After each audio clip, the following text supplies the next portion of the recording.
We are creatures of desire. What we most desire is meaning. What makes us suffer most is a lack of meaning. The Meaningful Life with Andrew G. Marshall. Marital therapist, author, and communications trainer Andrew G. Marshall invites guests from all walks of life to discuss what makes life meaningful. Hello, I'm Andrew G. Marshall. Welcome to The Meaningful Life. Each week I have a different witness who discusses what makes their life meaningful. And one of the common answers is nature. It got me thinking about what we're doing to look after this precious resource of meaning for so many people. So when I came across a book called The Joyful Environmentalist, I knew I should invite her onto my podcast.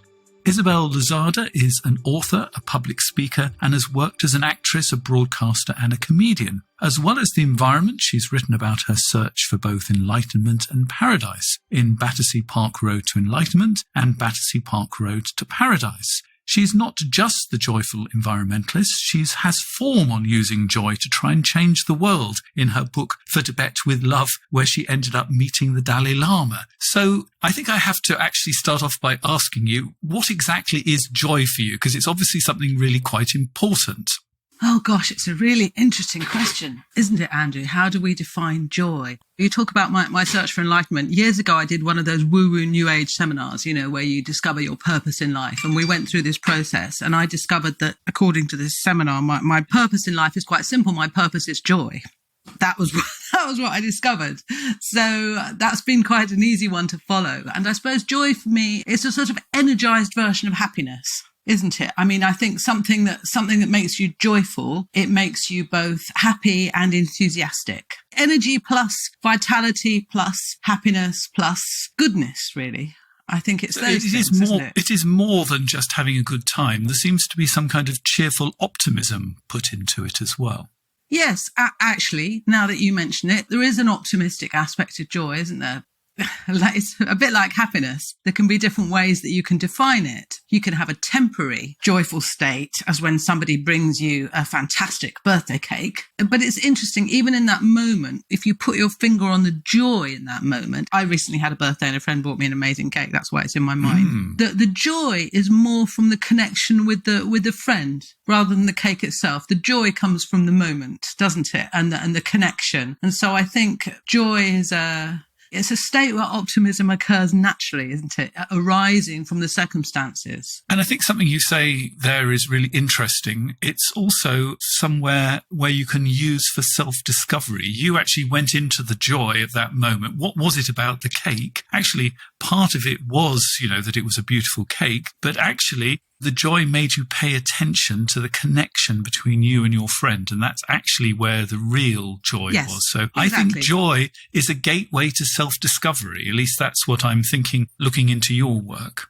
I suppose it can be a gateway, but it can also be a result of doing something, of knowing yourself, of having discovered yourself sufficiently to know what gives you joy.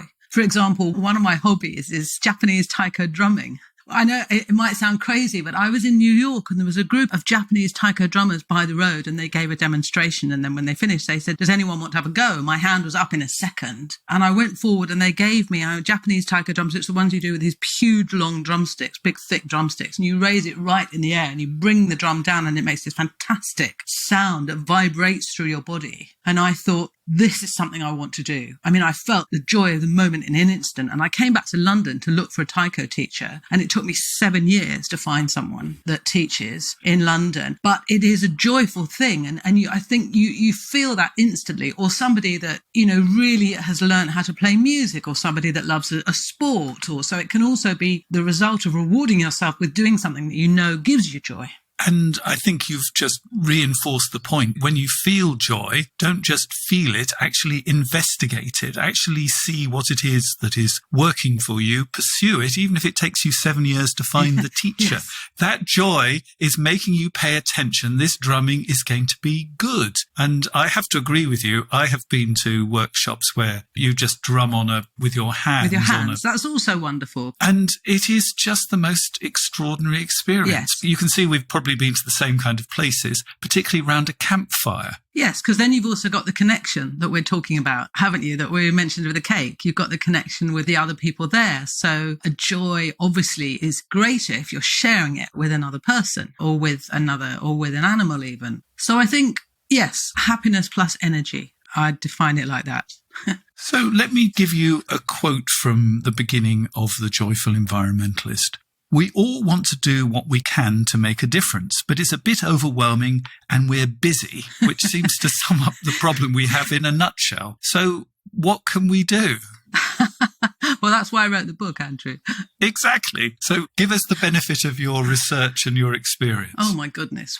I'd been reading books about the environment for 2 years before I wrote The Joyful Environmentalist, because I care passionately, as we all do, about the state of the planet, about the biodiversity, the loss of species, the climate, the pollution, etc., etc., etc. But a lot of these books, the writers feel obliged in a very conscientious way in the first 3 chapters of the book to tell you just how bad the state is. So they go into the details of the horrors of climate change and just what's going to happen and just how many species we're losing. And by the time you've got through the introductory 3 chapters, you're ready to kill yourself. So the opening line of my book is, so what I'm doing is this. I'm assuming that we all know how bad it is now. We don't need to be told yet again about, what the bad state the climate's in.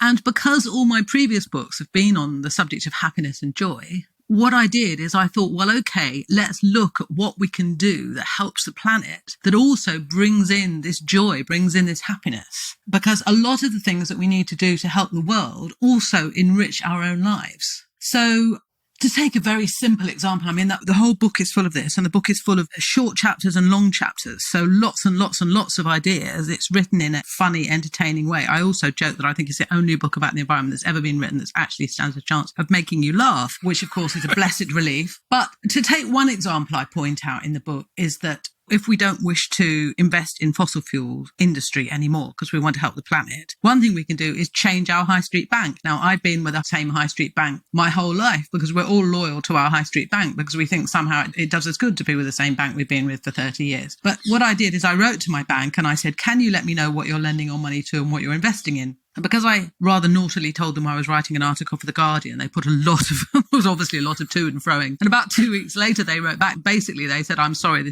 information is not in the public domain. And then they wrote me a load of gobbledygook about ring fencing and, it's just, and anyway, so then I looked up banks in a list in the Ethical Consumer, and they gave me the top of the most ethical bank is Triodos Bank in the UK. So I wrote to Triodos and I say, can you let me know who you lend money to and what you invest in? And they said, yes, all the details of all the companies we invest in are on this link here, press here, and you can look at them all. I'm like, right, well, okay. So we have one bank that's being transparent and one bank that isn't. One bank that's lending money to the arms industry and the big pharma and possibly all the things that people don't believe in. You could be a nurse deeply committed to public health and be paying for the new private wing down the road. You could be a committed vegan that believes in, love for animals, and you could be giving money to the new puppy farm that's doing vivisection down the road. You could be giving money to arms industry. You've got just no idea if you're with a high street bank. So I swapped. Simple as that. Was fantastically simple. And now I'm with a bank that for the first time in my life, I feel proud of my bank. And someone said to me when I did a radio program, well, changing your bank account, that doesn't feel very joyful. And I'm like, on the contrary, because for the first time in my life, I'm with a bank that supports my values and I'm proud of my bank. And so likewise, I looked in the book, I look at my energy provider. I went off to interview the people that provide the energy on my house. That's in there. So I'm with a company called Good Energy. I interviewed Juliet Davenport, the CEO, and I ask her all the questions that you'd want to ask a CEO. If you could interview the head of your energy provider. I speak to Guy Watson at Riverford, the head of Riverford, because he provides my food. And I ask him all the questions that you'd want to ask about the food, where your food comes from. So I go through every aspect of my life, what I wear, how I travel, everything that we do, basically, and how that impacts on the environment and how we can make changes that enrich our life and also help the planet. Does that answer your question? Most definitely so. You start your journey getting very angry about plastic in in a whole food kind of shop. So, I mean, it's not all sort of interviewing people. It's actually standing up for yourself in public as well, isn't it? The book has all kinds of it. It has interviews. It has stories. I mean, one of the wonderful sections is I go off to Scotland and I spend a week replanting the Caledonian forest with a charity called Trees for Life UK. And as I say to them up there, in London, we plant one tree and we think, that's it, we've saved the world. We have a party if you plant one tree. Whereas there's a group of about 10 of us. We spent about 10 days up in the Highlands planting trees all day, every day for a week. And as I say in the book, if you're fit enough, then it's the most wonderful week's volunteering that you could ever hope to do. And there's something so profoundly joyful, to use that word again, about putting a little tree in the ground and knowing that 200 years from now, there'll be berries and birds and, we'll be long in our graves and yet that tree will be there. It's the most joyfully moving thing to do for a week and just to look at it and to think how it will look. So there's all kinds of things. That little bit right at the beginning of the book where I'm in Whole Foods complaining about the fact they insist on giving me a plastic fork is just me really making fun of myself about the absurdity of the world that we live in, that they wouldn't give me a metal fork to eat my lunch. They do it now, though, if you ask nicely. Do you ever feel embarrassed? No. Well, because I don't care, you see, anymore, Andrew. I don't care what people think of me. I was talking the other day to someone who had a presentation to do and they were talking about how nervous they get and how subconscious they get before presenting before an audience. And I'm like, I genuinely don't care what people think of me. Because if I'm speaking in front of an audience, my main desire is to give them like 23 things that they can do to save the planet, or whatever book I'm talking about, like my last book about sexuality, 23 things that they can do to improve your sex life. I can tell you, once you've written a book about sex, there's nothing about talking about the planet that's ever going to embarrass you. So no, I don't, because it's not about me ultimately. I'm there to communicate a piece of information. And so it's not that I even need to get my ego out of the way. It's just not relevant. If someone who's listening to this is thinking, well, she sounds an obnoxious, opinionated, blah, blah, blah, blah, blah, I don't really mind if they think that. But if they go out and buy the Joyful Environmentalist and then they end up, for example, going out and deciding it's time they bought a compost bin for the garden, my job is done. I can die in peace. They've bought a compost bin. I get emails going, I read your book and I bought a compost bin, and I'm like, that's it. That's fantastic. They're actually going to be composting their vegetables for the first time in their life. I mean, that fills me with joy and excitement. So and you can die a happy woman. I can die a happy woman. It's not about me, and if I can make someone laugh, I can die a happy woman too. I mean, I'm just interested in the work that gets you to the point that you don't care what people think, because I think most of us are held back by that fear of, oh my God, I'm going to upset people. They're going to think I'm a ... fill in your own particular fear. I think possibly, Andrew, having me to drama school helped because, when you've had 10 years of rejection every week and you're judged on this elusive thing that they call talent, you walk in the room and someone's already decided how much talent you've got before you've even opened your mouth. And so you learn very soon as an actress that is bollocks, because whatever it is you've got to offer is obviously not what they want. There can be 100 people auditioning for the same part. You can go and you can do absolutely the best audition of your life, and you know that you've absolutely aced it, and then you don't get it because they decide they want to cast someone who's blonde. So or shorter or taller or who's related to their uncle. I mean, so basically you end up thinking, well, I am what I am. I've got to offer what I've got to offer. And also in my case, the message really is so much more important than me. And I suppose there's a certain vulnerability in that. When I'm standing on stage in front of, 100 people talking about sexuality, that is obviously far more vulnerable than talking about the environment. But I mean, again, it really wasn't about me. I wanted to communicate certain things to the audience. Ironically, people end up admiring you for that, because when someone comes on stage and is desperately nervous and they're thinking, oh, I hope they're going to like me. Me. I mean, why does it matter? We'll be dead soon. I am what I am, and this is what I've got to offer. I just love that statement. And we don't need an identikit person that's going to appeal to everybody. We just need you. Yes, I mean, someone might not like you, Andrew, but nevertheless, you've got good information to impart to people. Again, funnily enough, talking of weird woo-woo seminars that we've been in the past in an attempt to learn more about happiness and wholeness and personal human growth and things. I mean, I learned years ago that, if you go to a lecture and it's boring, sit through the lecture, but make sure if there's one piece of valuable information in it, get it. Doesn't matter if the lecture is annoying. So likewise, this podcast, I mean, there might be one thing that we say in this podcast that might be valuable for a listener. And I challenge you, listener, listen up, because there might be one thing, hopefully, that we might say that might be genuinely helpful. So pay attention to get that. Even if Andrew and I are the two most boring people that you've ever heard, there might be one thing that we've stumbled on that might be useful for you. And that's my hope for the listener, that we can communicate information that is useful, that is helpful, that is valuable, that can bring value, that can bring joy, that can bring freedom, all those things. I'm interested in this confidence because when I did my research about you and I discovered that... You've been researching me, Andrew. I have been researching you. What have you found? Please let me know. Maybe it's something interesting. I don't know. I've been through your bins. I've been standing outside the door. What did you find?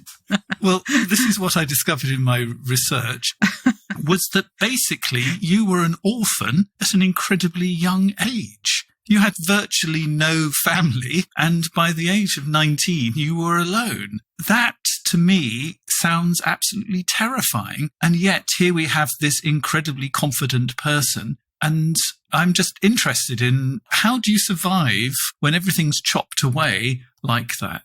Okay, I think there's two answers to that. I think, first of all, to give credit to my late mother and my late grandmother, all these people that believe that, you have to have two parents, one of each sex.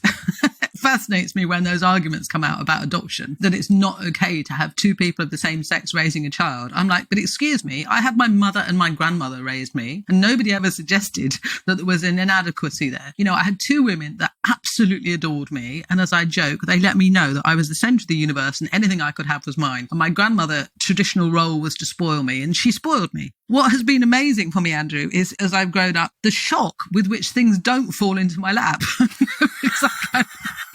It's like I want to do something and the world doesn't listen. It's like, for goodness sake. And a solid belief that you're utterly lovable can also come as a shock, because because obviously you meet people that for one reason or another don't agree. You're like, but what do you mean?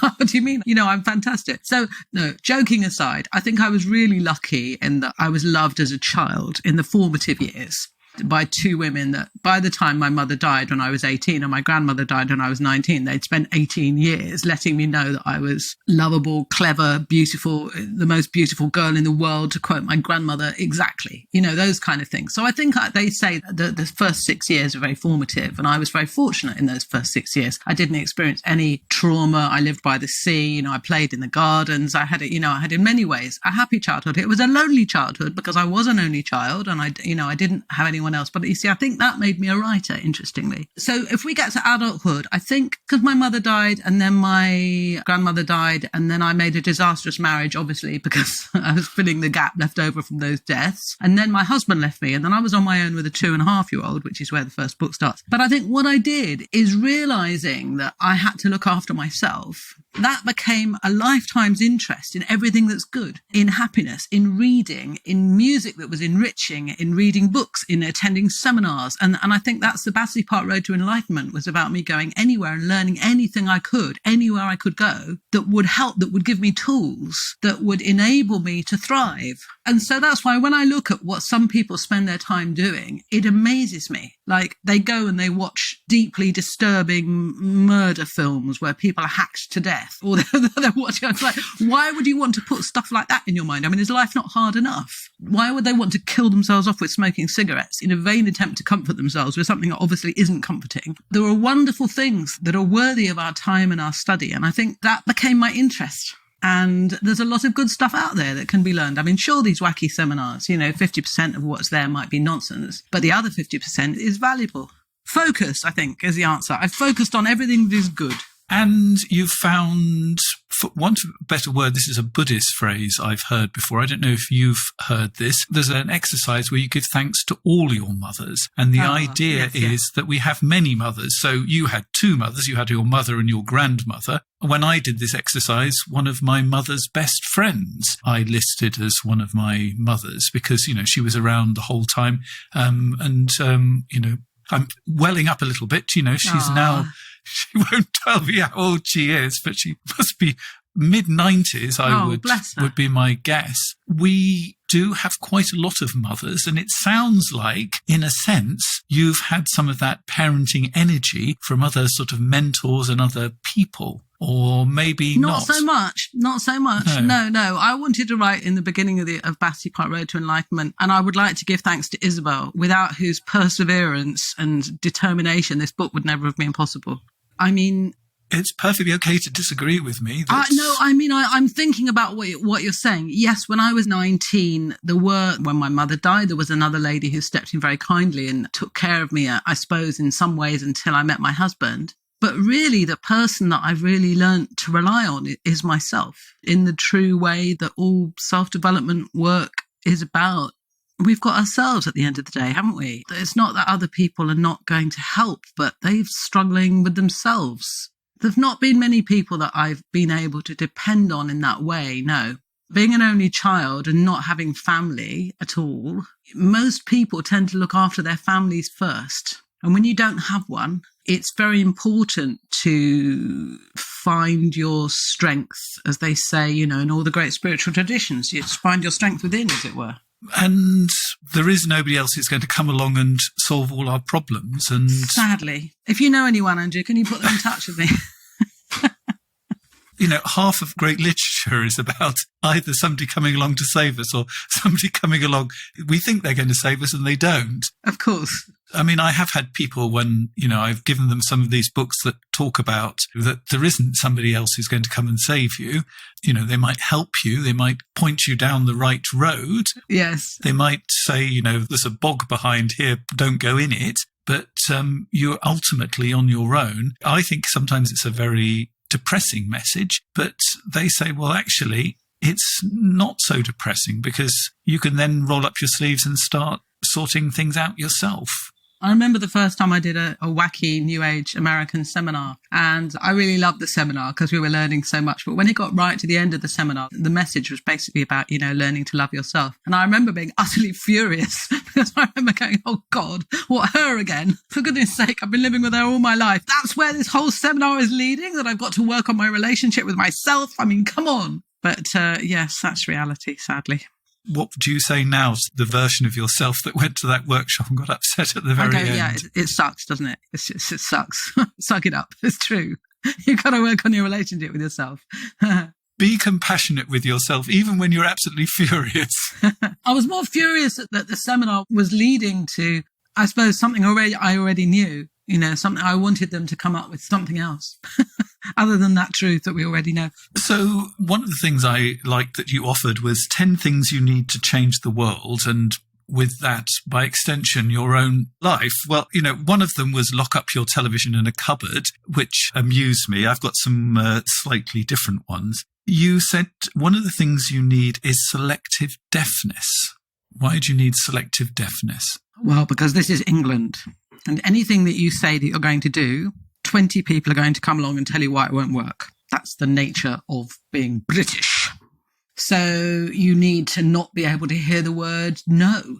I mean, if you're in America and you say you're going to do something, you're going to write a book, everyone goes, yay, fantastic, good on you, blah, blah, blah, blah. Over here they go, well, do you know how many books are published every day? And, it's a terrible thing and, you're never going to be able to sell it. And, if you want to have a crazy plan like Noah, and you want to just go for it and it's crazy, you want to do something extraordinary or you want to do something huge, obviously everyone's going to tell you why you can't achieve it. So that's why you need selective deafness. You need to be listening again for the 2 or 3 things that people say that are helpful. And you need unconditional love for others. Now, I love that idea. Why do you need unconditional love for others to change the world? Well, it's one of the tools I've always worked with. I mean, I suppose one of my origins, I'm now an atheist, but I was a Christian for many years. And in Christianity, they teach you to look for the image of Christ in someone and love it. And as I joke in the book, sometimes the image of Christ is pretty damn hard to find in people. But, if you dig deeply enough, you can usually find a core of something that is worth loving. And I'm very much a great believer in giving everyone the benefit of the doubt, in just being kind to everybody all the time, despite their failings. For example, I hate this new trendy word that people use to dismiss others. They describe a person as toxic. I wince when I hear that. And I always say, I called a friend on it the other day and I said, excuse me, I just, as a word person, as an author, please, chemicals are toxic. People are not toxic in my mind. People are damaged. People are very damaged. And people think that they have the right to dismiss another human being as toxic. They don't think someone else might be dismissing them as toxic because of various behaviours that people display. We are very damaged. And of course, people are fantastically damaged. And I'm not saying that some people are not dangerous because they're so damaged. But even then, I believe in giving everyone the benefit of the doubt and doing the damnedest we can to be compassionate and loving to everyone all the time. It's very, very difficult. It doesn't mean you have to let your boundaries down, does it? You can say, I'm aware that this person might be dangerous. I'm going to give them the benefit of the doubt, but I'm not going to allow them to come and live in my house, for example. Exactly. But be kind. You can keep your distance if necessary, but still be kind, I would say. And an unbalanced sense of humour.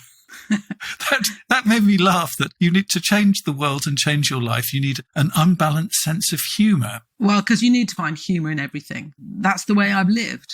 I had an aunt as well as a mother, as well as a grandmother that died and a mother that died. I had an aunt that died. I was chatting to her on her deathbed. You're very careless with these relatives, that's all I can say. I know. And it's very inconsiderate of them all, I think. You've got a lady that you love. She's in her 90s and she's had the decency to still be alive. And I've got 3 aunts that are 180 and I've got 2 over 90. How wonderful. Well, it's very nice of them to have stuck around, I think. Is. But anyway, I was talking to my late aunt on her deathbed and I said to her, well, Auntie Terry, at least you never lost your marbles. And she said, no, I didn't, did I, Sarah? And it took me a second. And then I realised she's 10 minutes from death and she's still making jokes. And I thought, well, good on you, What a wonderful way to go. Exactly. So, and also I've explored humour as a writer, humour in everything. And when I was writing for Tibet with Love, I was reading a book about the Tibetan monks being tortured in China, speaking to some of them in Dharamsala, where His Holiness the Dalai Lama lives. And I interviewed a couple of these people who've been tortured over many years and they're cracking jokes. And I'm thinking, sheesh, well, if they can do black humour at that level, then I can put it in my book because I can just take the lead from them. I mean, I would have hesitated to make jokes about torture, but I thought, well, if they can, I can. So, and I think it's important that we keep humour in everything because, again, life is short. And yes, humour's important. And the other 2 things that you put on the list, one we've mentioned already, and the other is persistence, joy and persistence. And you repeat yourself, persistence and joy and persistence. Those are the 2 keys for anyone listening who's looking for life keys. Joy and persistence have given me every single thing I've had in my life. I don't believe I've had anything that I've asked for once. So anything that I've asked for. I mean, like I made a video once including quotes from all the rejection letters of my first book. Again, it's very funny because there's about 20 rejection letters and they all contradict each other and they all say something totally different. It's too long, it's too short, it has too much information, it doesn't have enough information, blah, blah, blah, blah, blah. And I just kept going. I just keep going. I mean, I think it's pissed some people off, but you say no to me and I just go away and I bang on the door again. It's a story, actually. Again, it's interesting. We're going back to my Christian teachings twice. That there's a story that Jesus tells about a corrupt judge. And there's a corrupt judge. This is a New Testament story he tells. And there's a corrupt judge and he's given a corrupt judgment on someone. So the person who's angry goes to the judge's door and he bangs on the door every night and he says, give me justice, give me justice. And the judge gets his servants to send them away. And he goes back the following night and he says, give me justice, give me justice. Judge says, send him away. He goes back. Give me justice, give me justice. Anyway, the story goes on. Eventually, the judge says, for God's sake, give the man justice. Just get him to stop banging on the door. And that's a story that Jesus tells. And I've really taken that to heart. I found that it's necessary to ask more than once, to show perseverance, to persevere with whatever it is you want in life. Just go on asking. And I suppose this maybe goes back to my childhood when I say that my mother and my grandmother let me believe that my desires were worthy of attention. So when someone says, no, you can't have that, I'm like, well, what do you mean? What do you mean? Of course I can. So I just go on asking. And of course, I've had rejections. And of course, but joy and persistence are 2 of my key tools in life. And I'm sitting here thinking about the 2 together because I think if you had persistence and anger, then I think that would be very, very different. It You'd have an ulcer. Feels very dark, doesn't it? Yes, you'd have an ulcer if you had persistence and anger. The joy is telling you this is something you truly want to do, that deep down this book needed to be written. And so you wrote it and you kept going until you actually sold it. Well, in the case of the first one, the one we're talking about here, because that was the one with the maximum number of rejection letters, although I've consequently had rejection letters from all sorts of other books as well. And it's interesting, Andrew, because I had 18 rejection letters from basically every single London publishing company telling me for various reasons that this book would never be published. And yet I had a complete conviction that it would be something that people would want to read because it made people laugh. It was happy, it's joyful. The number of letters I've had about the Joyful Environmentalist saying, thank God, something I can read about the environment that is enjoyable to read. You're talking about people helping us. We need people that can make us laugh, don't we? And I talk about, I can die happy because someone has bought a compost bin because of my book. I also think, I can die happy because a book's translated into Russian and one morning traveling to work, somebody laughed because of something I wrote. I mean, that means a lot to me, that I can make smiles somewhere. So let's have some other things beyond buying a compost bin that is going to leave you dying a happy woman. I think you need to give us a few more suggestions. Please, what I'd really love you to do, all of you listening, including you, Andrew, I would love you to go out and buy one copy of The Joyful Environmentalist. I promise you will not regret it because it's funny and it's useful. And within that book, there are many, many, many, many suggestions as to things that you can do. There's changing your bank account, there's changing your energy provider, there's thinking about your food, there's thinking about what clothes you wear, why you buy them, the supply chains of the clothes that you wear, how you can do that to support the environment, how you garden to support the environment, how you holiday, how you volunteer, how you travel, basically every aspect of my life, I look at and I examine and I think, well, okay, how do I do this in a way that benefits the environment? Because life is short and the planet is in trouble and we need to change the way we live radically. We all need to make radical changes to the way that we're living. It's important. And, species are dying every day and we go on doing all the things that we do. We need to live differently, but we need to do it in a way that is also joyful, that supports our lives, because life is short. Simple as that, really. So the book is just full of suggestions and stories and lists and, and it's a very easy read. I know people read less and less because, as I say, people are busy. Everyone's busy. So you need things that are short, easy to do. I mean, that section that I was telling you about banking, it's 2 pages long. I write to my bank, then I write to Triodos, then I say, okay, if you're banking with these people, they might be doing this. If you're banking with this person, they're not. Boom, 2 pages. And then people can decide if they're going to change and if they're not going to change. And I was recently doing a poll on Facebook because I'm doing a podcast, funnily enough, tomorrow with Good Energy, about Triodos, because Good Energy has a podcast series about ways that we can change the world and they're looking at Triodos. So I've been writing to people on Facebook saying, did you read the book? If so, did you change to Triodos? If so, if not, why not? But that's just one of the things. That's every aspect of the way we live, really, Andrew.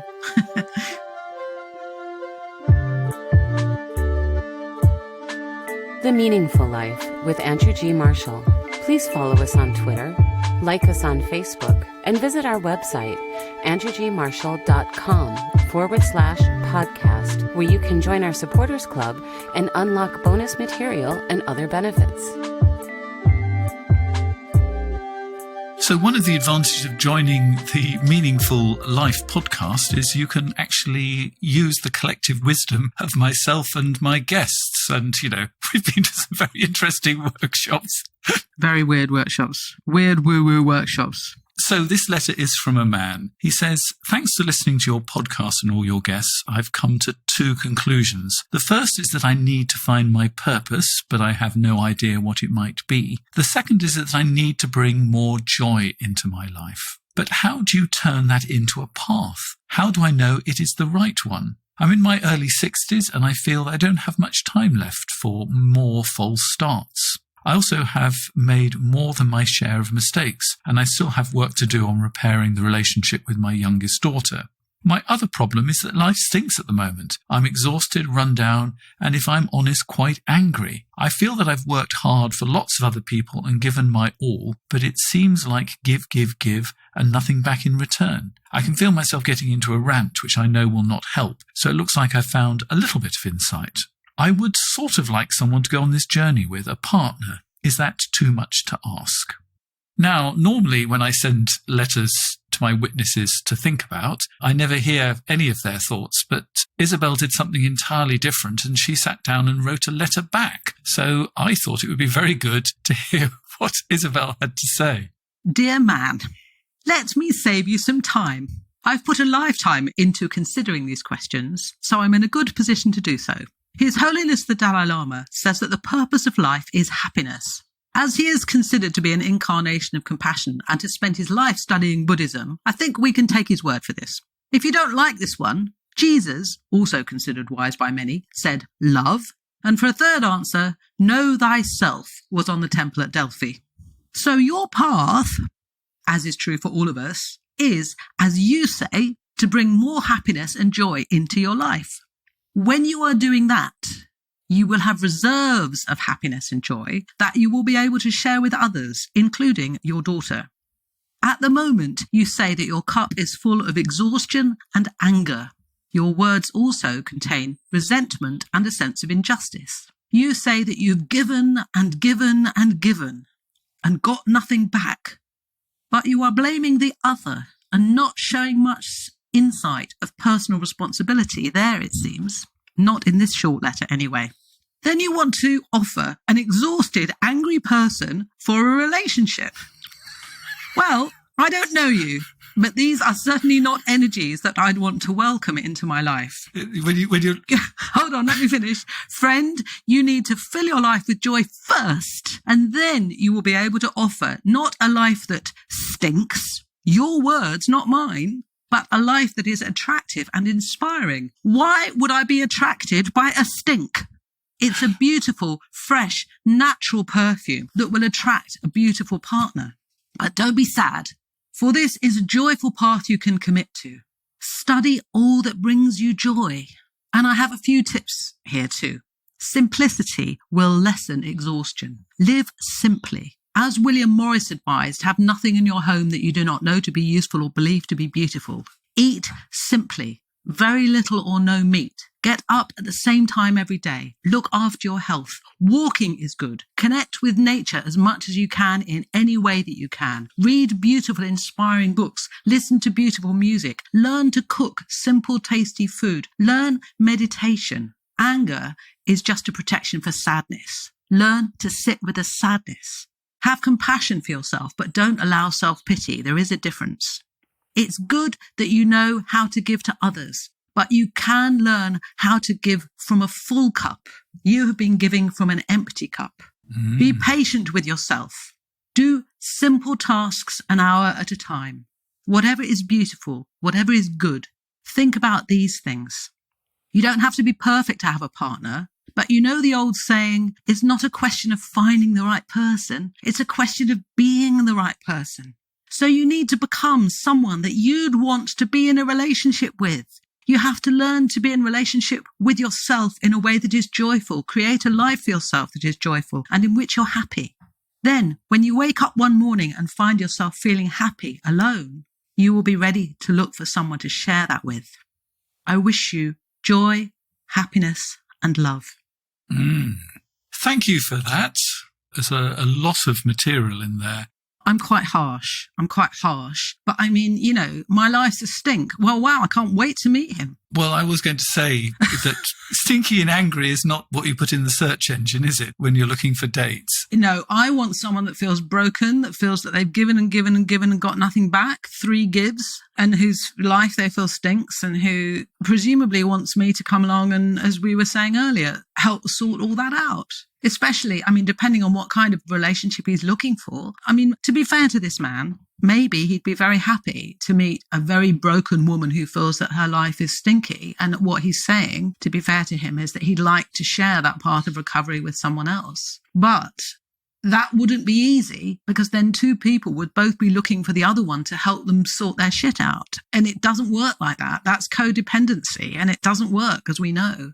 I once read a very interesting phrase from a wise man, and he said there's 2 fundamental questions for every man. I think probably we could extend it to every woman, but that's what we're talking about. The 2 questions is, where am I going and who will go with me? And if you get those questions the wrong way round, then you can have some really big problems. So if you know where you're going and You can invite somebody to come on the journey with you. Putting it literally, do you want to go to Tibet? Yes, come along with me. But if you just say, I want to find somebody, they will probably want to go to Manchester. And Manchester might not be where you want to go. So it's much better to know, where am I going, before asking the question, who will go with me? It's very interesting that you've raised that, Andrew, because I've got several girlfriends. We all play with Hinge. I'm single at the moment. And one of the questions on Hinge is, what is a cause that you believe in? And it's a question that very few people choose as the question that they ask. But this man says that he lacks a path. Has he not noticed the state of the world? Is there a lack of causes out there that need passionate engagement? Be an environmentalist and say, I'm passionate about saving the rainforest. I'm passionate about sustainable farming. I'm passionate about rewilding. I'm passionate about homelessness. I'm passionate about immigration. And if he's passionately engaged in those causes, in doing something, then he's going to meet someone there that is also passionate about that. And he's joyfully engaged in that, even though it's hard. But it doesn't have to be a cause. It could be something like the drumming. What's the kind of drumming that you do?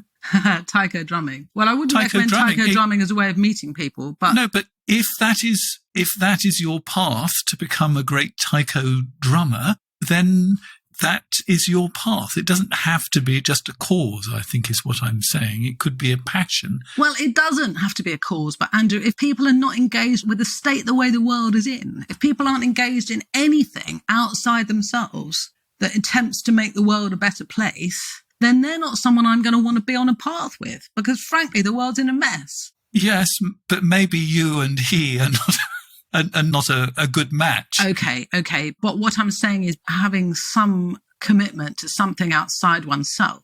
It is certainly, as you say, it's all very well saying, all right, I want to go to Manchester, but then I'd go, well, okay, what are you going to do when you get to Manchester? I'm not saying that I'm only looking for fighting eco-warriors. I'm just saying that a sense of purpose, surely people also get a sense of purpose through contribution, through what they can contribute to the world. This man, as he says, he's been giving and giving and giving, but I think he's been giving, as I say, from an empty cup rather than from a full cup. And if you don't know how to look after yourself, as this man appears not to know how to look after his own needs first, or his own needs in a productive and positive way, then you end up feeling bitter, as he obviously does, because he feels he's given and he's not learnt to establish that boundary of saying, well, actually, no, I'm not going to give this because you've kept on asking, and so he's trained whoever he's giving to learn to take him for granted. You do see this actually with lots of men that want to please women. And let's face it, women are difficult creatures. Wasn't it Freud who said he'd been studying the female psyche for 30 years and he still hadn't answered the question, what do women want? It's a very famous question, isn't it? So to this man, he has my sympathy in some ways, but in another ways, well, wake up. He's got some work to do.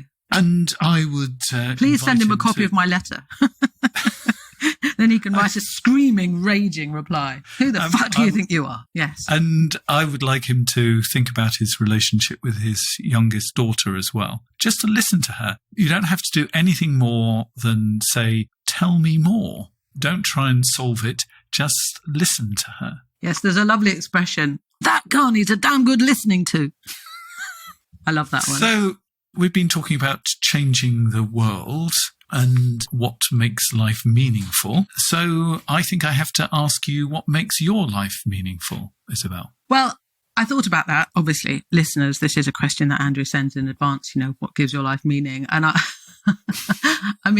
think it's already apparent from this interview that what I love is the feeling of just having made a difference. I go back to that example of having made a woman in Russia laugh when she's on the Northern Line, or when she's on the train going to work, or the fact that I get fantastic joy from the news that someone's bought a compost bin or someone's done anything in the book that I'm talking about. The book's not just a list of things to do, but there are lots of suggestions and people take them on board. Or, in my book about sexuality, there was a letter I had from an elderly woman whose intimacy and whose sex life with her partner, who'd previously been estranged, had completely been recovered as a result of reading the book. And so what gives my life meaning is knowing how short life is, being able to do anything for anyone, anytime, however small, that makes life better. It's as simple as that, really. Being able to help others in any way. And I don't even need to meet them. It's not about me. It's about being able to pass on information that I've learned from all these weird and wonderful, wacky seminars and reading and what I've done in my life and the various quests I've been on in my life, being able to pass on a good piece of information. Well, thank you very much for sharing your experiences and... Are we done? And making me laugh.